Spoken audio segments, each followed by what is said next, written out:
कक्षा 8 एक्सरसाइज 3.1 पेश करते हैं सत्य प्रकाश मिश्रा, सहायक अध्यापक, राजकीय उच्च प्राथमिक विद्यालय भोड़ाई, खटीमा, ऊधम सिंह नगर। पहला प्रश्न, यहां पर कुछ आकृतियां दी गई हैं। प्रत्येक का वर्गीकरण निम्नलिखित आधार पर कीजिए। ए खंड साधारण वक्र, बी खंड साधारण बंद वक्र, सी खंड बहुभुज,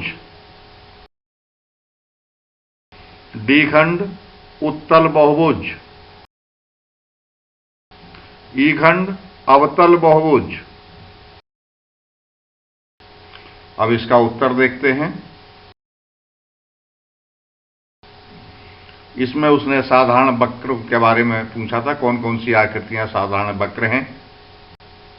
तो देखिए, पहली आकृति, दूसरी आकृति, पांचवी आकृति, छठी आकृति और सातवीं आकृति ये साधारण वक्र के अंतर्गत आती हैं। तो इनको यही उत्तर होगा हमारा। बी खंड में पूछा था कि साधारण बंद वक्र। अब ये जो चित्र बने हुए हैं, इनमें कौन कौन से बंद वक्र हैं ये देखेंगे। तो ये जो ए में हमने साधारण वक्र छांटे थे, ये सारे बंद वक्र की श्रेणी में आते हैं। इसलिए ये साधारण बंद वक्र भी एक, दूसरी आकृति, पांचवी आकृति, छठी और सातवीं आकृतियां ये साधारण बंद वक्र भी हैं। सी खंड में पूछा है कि बहुभुज कौन कौन से हैं, यानी सामान्य रूप से बहुभुज। तो देखिए, पहली आकृति, दूसरी आकृति और चौथी आकृति ऐसी है जो बहुभुज की श्रेणी में आते हैं। अब इसमें उसने पूछा है डी खंड में कि उत्तल बहुभुज कौन कौन से। तो देखिए, उत्तल बहुभुज हमारा 2 नंबर वाला ये उत्तल बहुभुज है। क्यों? क्योंकि ये इसके उठे हुए भाग बाहर को हैं, यानी जिस बहुभुज में धसे हुए भाग होंगे वो अवतल कहलाएगा, और जिस आकृति में या जिस बहुभुज में बाहर को निकला हुआ होगा भाग वो उत्तल कहलाएगा। यानी उत्तल का मतलब है बाहर निकला हुआ। ई खंड में पूछा है कि अवतल बहुभुज कौन कौन से हैं। अब देखिए, जैसा मैंने पहले भी बताया था कि अवतल बहुभुज वो होते हैं जो अंदर को या भीतर की ओर धसे हुए होते हैं। इसमें पहली और चौथी आकृति ये देखिए, इसमें अंदर को ये धसे हुए हैं, तो इसलिए ये अवतल बहुभुज की श्रेणी में आएंगे। दूसरा प्रश्न, निम्नलिखित प्रत्येक में कितने विकर्ण हैं। ए खंड एक उत्तल चतुर्भुज, बी खंड एक सम षटभुज, सी खंड एक त्रिभुज। अब इसका उत्तर देखते हैं। ए खंड एक उत्तल चतुर्भुज। इसके विकर्ण देखने के लिए सबसे पहले हम उत्तल चतुर्भुज बनाते हैं। अब इसमें विकर्ण खींचकर देखते हैं। पहला विकर्ण खींचा, विकर्ण नंबर 1, दूसरा विकर्ण खींचा, विकर्ण नंबर 2। इस तरह इस उत्तल चतुर्भुज में केवल 2 ही विकर्ण खींचे जा सकते हैं। बी खंड है एक सम षटभुज।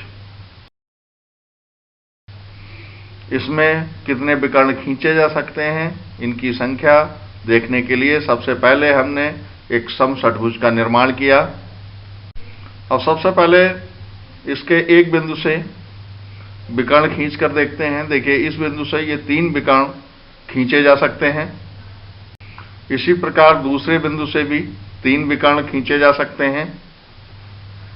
और इसी प्रकार हम जब तीसरे बिंदु से देखते हैं तो तीसरे बिंदु से केवल 2 विकर्ण खींचे जा सकते हैं, इसका एक विकर्ण पहले ही खींचा जा चुका है। और फिर अगले बिंदु से देखते हैं, अगले बिंदु से केवल एक विकर्ण खींचा जा सकता है, बाकी 2 विकर्ण पहले से ही खींचे जा चुके हैं। इस प्रकार समषट्भुज में विकर्णों की संख्या बराबर 9 होगी। शीखंड है एक त्रिभुज, इसमें कितने विकर्ण खींचे जा सकते हैं, इसको देखने के लिए सबसे पहले हमने त्रिभुज का निर्माण किया। अब इसमें विकर्ण खींच कर देखते हैं। देखिए, विकर्ण खींचने के लिए कम से कम एक बिंदु बीच में होना आवश्यक है, और यहां पर कोई बिंदु ऐसा नहीं मिल रहा है जो बीच में पड़े, यानी विकर्ण इसमें नहीं खींचा जा सकता है, अतः इसके विकर्णों की संख्या 0 होगी। तीसरा प्रश्न, उत्तल चतुर्भुज के कोणों की मापों का योगफल क्या है? यदि चतुर्भुज उत्तल ना हो तो क्या ये गुण लागू होगा? एक त्रिभुज बनाइए जो उत्तल ना हो और प्रयास कीजिए। तो अब इसका उत्तर देखते हैं। हमने एक चतुर्भुज बनाया, उत्तल चतुर्भुज, माना ABCD एक उत्तल चतुर्भुज है जिसमें AC एक विकर्ण खींचा गया है।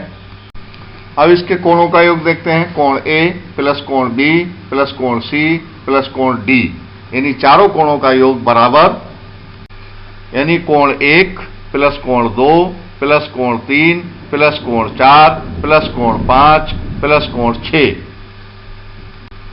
अब इन कोणों को 2 त्रिभुजों के कोणों के आधार पर बांट लेते हैं। पहले उसमें लिखा हमने 2 प्लस 3 प्लस कोण 4, और दूसरी ब्रैकेट में लिखा प्लस कोण 1 प्लस कोण 5 प्लस कोण 6। ये दोनों त्रिभुजों के कोणों के रूप में इसको लिख लिया।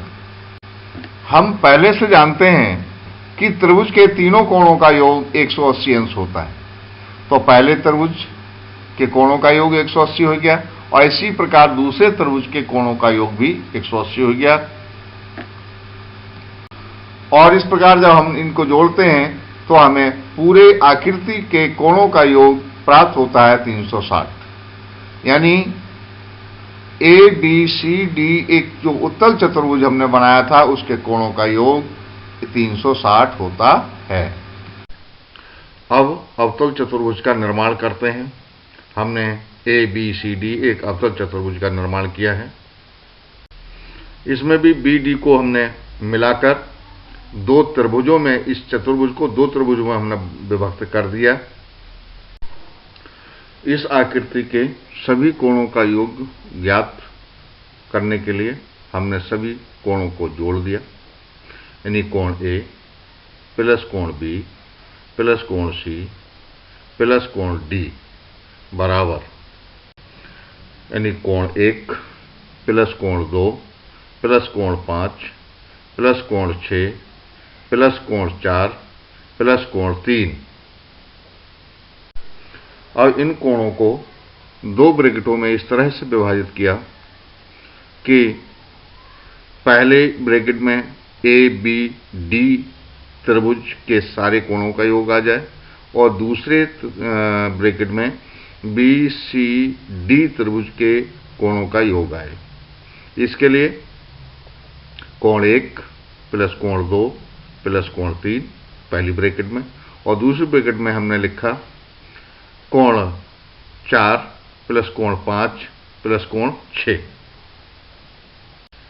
हम जानते हैं कि त्रिभुज के तीनों कोणों का योग 180 होता है, अतः पहली ब्रैकेट का योग भी 180 आया और दूसरी ब्रैकेट का योग भी 180 आ गया। इस तरह से हम देख रहे हैं कि पूरे दोनों त्रिभुजों का जो के कोणों का योग है वो 360 हो गया, और ये दोनों त्रिभुज मिलकर एक चतुर्भुज ABCD की रचना करते हैं। अर्थात एक ABCD चतुर्भुज के चारों कोणों का योग 360 है। अतः हम इस निष्कर्ष पर पहुंचे कि उत्तल चतुर्भुज के कोणों का योग तो 360 होता ही है। चतुर्भुज यदि उत्तल ना हो तो भी ये गुण लागू होगा। ये नियम हर प्रकार के चतुर्भुज पर लागू है, यानी किसी भी प्रकार का चतुर्भुज क्यों ना हो, उसके चारों कोणों का आंतरिक कोणों का योग 360 ही होता है। चौथा प्रश्न है, तालिका की जांच कीजिए। प्रत्येक आकृति को त्रिभुजों में बांटिए और कोणों का योगफल ज्ञात कीजिए। अब इस तालिका को देखिए। तालिका में पहले कॉलम में आकृतियां दे रखी हैं, दूसरे में भुजाएं दे रखी हैं और तीसरे में कोणों का योगफल दे रखे हैं। अब देखिए, पहली आकृति हमारी त्रिभुज है और त्रिभुज में भुजाएं होती हैं 3, और हम जानते हैं त्रिभुज के तीनों अंतःकोणों का योग 180 अंश होता है। लेकिन जब इनको भुजाओं के उसमें देखें तो भुजाएं इसमें 3 हैं। 3 में से यदि हम 2 को घटा दें और उसकी 180 से गुणा करें तो ये त्रिभुज के कोणों का योग के बराबर ही आता है।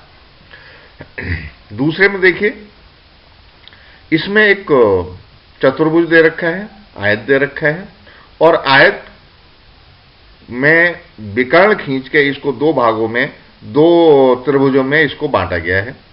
अब इसमें चूंकि 2 त्रिभुज हैं, इसलिए 2 त्रिभुजों का योग हमेशा, मतलब एक त्रिभुज का 180 होता है तो 2 त्रिभुजों का 2 गुणा 180 हो गया। और इसमें भुजाएं हैं, भुजाएं बनी 4। अब जब इसमें 4 भुजाएं हैं तो यदि हम 4 में से, भुजाओं में से 2 को घटा दें तब हमारे पास वही 2 बच जाएंगी, 2 बचेंगे, और 2 की 180 की गुणा वही आ जाएगा, 2 गुणा 180। इसी प्रकार से पंचभुज देखिए, पंचभुज को हमने त्रिभुजों में बांटा तो वो 3 त्रिभुज बने, और एक त्रिभुज का के कोणों का योग होता है 180, तो 3 त्रिभुजों के कोणों का योग होगा 3 गुणा 180। अब यहां भुजाएं इसमें है 5, और 5 भुजाएं हैं, 5 में से वही 2 घटा दीजिए, तो 5 में से जब 2 घटाएंगे तो हमारे बचेंगे 3, तो 3 गुणा 180 ये हो जाएगा। और उसके बाद में देखिए, ये षटभुज, और षटभुज को जब हमने त्रिभुजों में बांटा तो इसके त्रिभुज बन रहे हैं 4 त्रिभुज। एक त्रिभुज का के कोणों का योग 180, तो 4 त्रिभुजों के 4 गुणा 180। इसमें भुजाएं हैं 6, और अगर उसी तरह से एक पैटर्न लागू किया जाए तो 6 - 2 करेंगे तब भी हमको वही प्राप्त होगा कि 4 गुणा 180। अब इस तालिका पर आधारित जो प्रश्न है वो प्रश्न है, एक बहुभुज के कोणों के योग के बारे में आप क्या कह सकते हैं जिसकी भुजाओं की संख्या निम्नलिखित है। पहला खंड 7, दूसरा खंड 8, तीसरा खंड 10 और चौथा खंड n। हाँ, पहला खंड है जिसमें भुजाएं 7 दे रखी हैं। जैसा कि उपरोक्त तालिका में हमने देखा था, कोणों का योग निकालने के लिए, किसी भी बहुभुज के कोणों का योग निकालने के लिए सूत्र उसमें बना था कुल भुजाएं -2 गुणा 180। तो इसको हमने लिख लिया। ये बराबर हुआ 7 - 2 ब्रैकेट में गुणा 180। इसको जब हल किया तो देखिए 7 में से 2 घट के 5 आया, 5 गुणा 180, और इनकी गुणा करने के पश्चात हमको प्राप्त हो रहा है 900 अंश। इसका मतलब ऐसा बहुभुज जिसकी भुजाएं 7 हैं उसके कोणों का योग 900 होगा। दूसरा खंड है एक ऐसा बहुभुज जिसमें भुजाएं 8 हों। हमने सूत्र लिख लिया, कोणों का योग बराबर कुल भुजाएं -2 गुणा 180 अंश। इस सूत्र में मान रखा, कुल भुजाएं 8 हैं, तो भुजाओं के स्थान पर हमने 8 लिख दिया। तो हमें प्राप्त हुआ ब्रैकेट में 8 - 2 गुणा 180। जब इसको हल किया तो हमें प्राप्त हुआ 6 गुणा 180, और गुणा करने के बाद हमें प्राप्त हो रहा है 1080 अंश। अर्थात ऐसा बहुभुज जिसकी 8 भुजाएं होंगी उसके अंतःकोणों का योग 1080 अंश होता है। तीसरा खंड है ऐसा बहुभुज जिसकी भुजाओं की संख्या 10 है, उसके कोणों का योग क्या होगा। कोणों के योग का सूत्र लिखा, बहुभुज के कोणों का योग बराबर कुल भुजाएं -2 गुणा 180। और इस सूत्र में जब हमने मान रखा भुजाओं का तो हमें प्राप्त हुआ 10 - 2 गुणा 180। हल करने के बाद हमें प्राप्त हो रहा है 8 गुणा 180। गुणा करने के बाद हमें प्राप्त हुआ 1440 अंश। अर्थात 10 भुजाओं वाले बहुभुज के अंतःकोणों का योग 1440 अंश होता है। चौथा खंड है ऐसा बहुभुज जिसकी n भुजाएं हैं उसके कोणों का योग कितना होगा। तो सबसे पहले हमने कोणों के योग का सूत्र लिख लिया। कोणों का योग बराबर भुजाओं की संख्या -2 गुणा 180 अंश। और जब भुजाओं की संख्या के स्थान पर हमने इसका मान रखा तो हमें सूत्र प्राप्त हो गया, यानी योग प्राप्त हुआ n - 2 गुणा 180। पांचवा प्रश्न, समबहुभुज क्या है। एक समबहुभुज का नाम बताइए जिसमें पहला खंड 3 भुजाएं हों, दूसरा खंड 4 भुजाएं हों और तीसरा खंड 6 भुजाएं हों। अब इसका उत्तर देखते हैं। सबसे पहले समबहुभुज क्या होता है इसको एक बार पुनः समझते हैं। ऐसा बहुभुज जिसकी सभी भुजाएं बराबर होती हैं समबहुभुज कहलाता है। तो आप समझ गए आप समबहुभुज। अब ऐसा समबहुभुज जिसमें 3 भुजाएं होती हैं उसको समबाहु त्रिभुज कहते हैं। और ऐसा बहुभुज जिसमें 4 भुजाएं होती हैं वह वर्ग कहलाता है। और ऐसा समबहुभुज जिसमें 6 भुजाएं होती हैं ऐसे समबहुभुज को समषटभुज कहते हैं। छठा प्रश्न, निम्नलिखित आकृतियों में x कोण की माप ज्ञात कीजिए। एक खंड, इसमें एक चतुर्भुज दे रखा है जिसके कोणों की मापें 50 अंश, 130 अंश, 120 अंश और x अंश हैं। हम जानते हैं कि चतुर्भुज के चारों अंतःकोणों का योग 360 अंश होता है। अतः चारों कोणों को हमने जोड़ा, 50 प्लस 130 प्लस 120 प्लस x, ये बराबर होगा 360 के। हल करने पर हमें प्राप्त हो रहा है 300 प्लस x बराबर 360। और x का मान जब हमने निकाला तो 300 को बराबर के दूसरी तरफ लेके गए और हमें प्राप्त हुआ x बराबर 360 माइनस 300। इस प्रकार x का मान हमें 60 अंश प्राप्त हो गया। बी खंड, इसमें एक चतुर्भुज दे रखा है जिसका देखिए एक कोण समकोण है, एक 60 अंश है, एक 70 अंश है और चौथे कोण का मान x अंश है।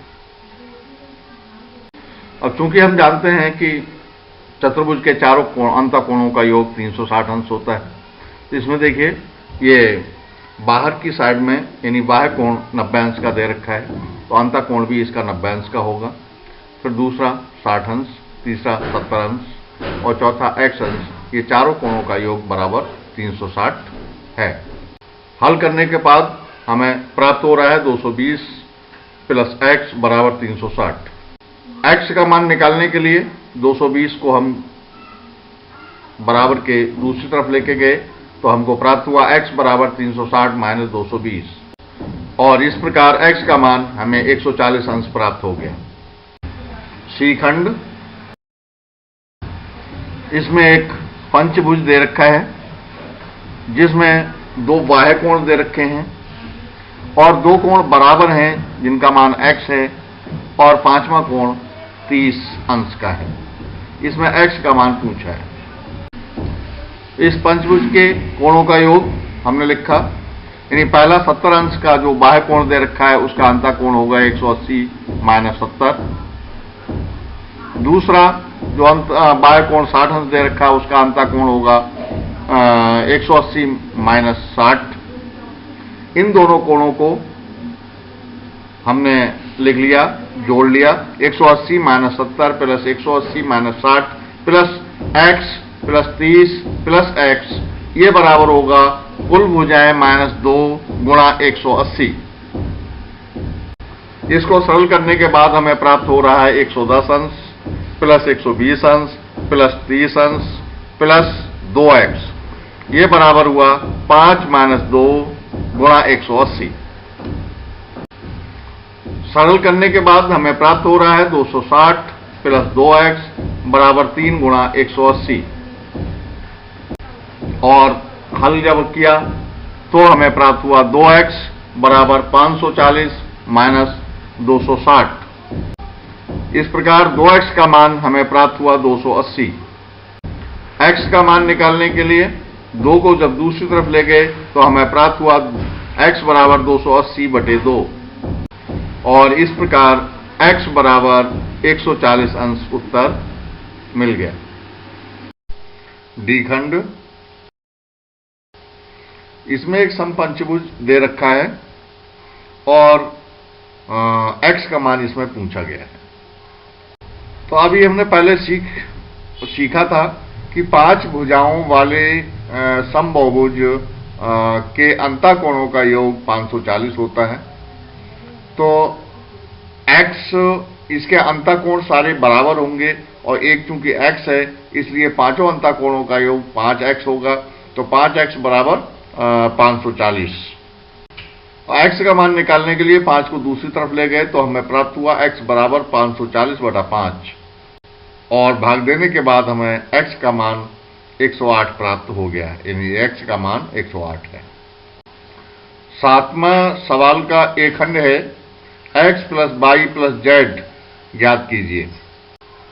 इसमें एक त्रिभुज दे रखा है और त्रिभुज के अंतः कोणों में से 2 कोण दे रखे हैं, एक 30 अंश का एक 90 अंश का, और समस्त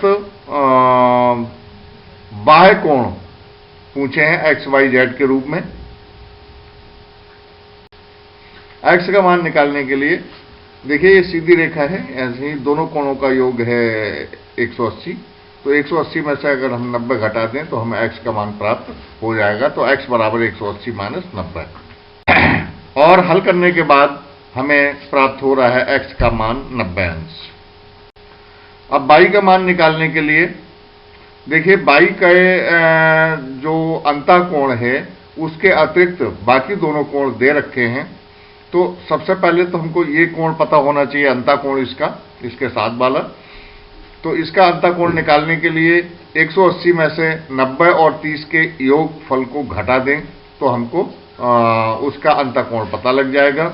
और y का मान निकालने के लिए यानी 180 में से 180 माइनस 90 प्लस 30 को हम घटाएंगे तब y का मान प्राप्त होगा। इसको जब हल किया तो y बराबर 180 माइनस 180 माइनस 120 प्राप्त हो रहा है, और हल करने के बाद हमें प्राप्त हुआ y बराबर 180 माइनस 60 अंश, यानी इसका मान हमको प्राप्त हो गया 120 अंश। इसी प्रकार z का मान निकालने के लिए 180 में से हम 30 घटा देंगे तो हमको प्राप्त होगा z बराबर 180 माइनस 30। इस प्रकार z का मान हमें प्राप्त हो गया 150 अंश। अब उसने मान पूछा था x plus y plus z का, तो x plus y plus z का मान हो गया देखिए x का मान 90 आया था और y का मान 120 आया है और z का मान 150 अंश आया है। इन तीनों को हम जोड़ देते हैं, यानी 90 अंश प्लस 120 अंश प्लस 150 अंश, और ये का जोड़ हो गया 360 अंश। सातवें प्रश्न का बी खंड है, x plus y plus z plus डब्ल्यू ज्ञात कीजिए। इसमें एक चित्र दे रखा है चतुर्भुज का। चतुर्भुज के अंतःकोण 3 दे रखे हैं, 120 अंश, 80 अंश और 60 अंश, और इसके बाह्य कोण दे रखे हैं x, y, z और w। इनका योग पूछा गया है। तो जैसा कि हम अब तक सीखते चले आए हैं, सीखा है हमने कि x का मान निकालने के लिए देखिए ये 180 में से 120 घटा देंगे तो ये हमें प्राप्त हुआ x बराबर 180 माइनस 120। हल करने के बाद हमें x का मान 60 अंश प्राप्त हो गया। इसी प्रकार y का मान निकालने के लिए 180 माइनस 80 अंश और y का मान हमें प्राप्त हो गया 100 अंश। इसी तरह से हम z का मान निकालते हैं, यानी z बराबर 180 माइनस 60 अंश, यानी z का मान हमें प्राप्त हुआ 120 अंश। अब w का मान निकालने के लिए आप जरा ध्यान दीजिए, w का आंतरिक कोण नहीं दे रखा है, तो उसका सबसे पहले आंतरिक कोण हमें पता होना चाहिए। आंतरिक कोण के लिए हम जानते हैं कि चतुर्भुज के चारों कोणों का योग होता है 360, यानी 360 में से अगर हम बाकी तीनों कोणों के योग को घटा दें तो हमें ये w का आंतरिक कोण पता लग जाएगा। तो w का आंतरिक कोण को हम 180 में से जब घटाएंगे तब हमें प्राप्त होगा w का मान, यानी w बराबर 180 माइनस 360 माइनस 60 प्लस 80 प्लस 120। हल करने के बाद हमें w का मान प्राप्त हो रहा है 180 माइनस 360 माइनस 260, और हल किया तो हमें प्राप्त हुआ w बराबर 180 माइनस 100, और इनका मान हमको प्राप्त हो गया w का 80 अंश। अब हमसे पूछा गया है x plus y plus z plus w का मान। तो ये बराबर हो गया, देखिए x का मान 60, y का मान हमें प्राप्त हुआ था 100, z का मान प्राप्त हुआ है 120 और w का मान प्राप्त हुआ 80, यानी हमको ये प्राप्त हुआ बराबर 60 प्लस 100 प्लस 120 प्लस 80, और सबको जोड़ने के बाद हमें प्राप्त हो गया इसका मान 360 अंश।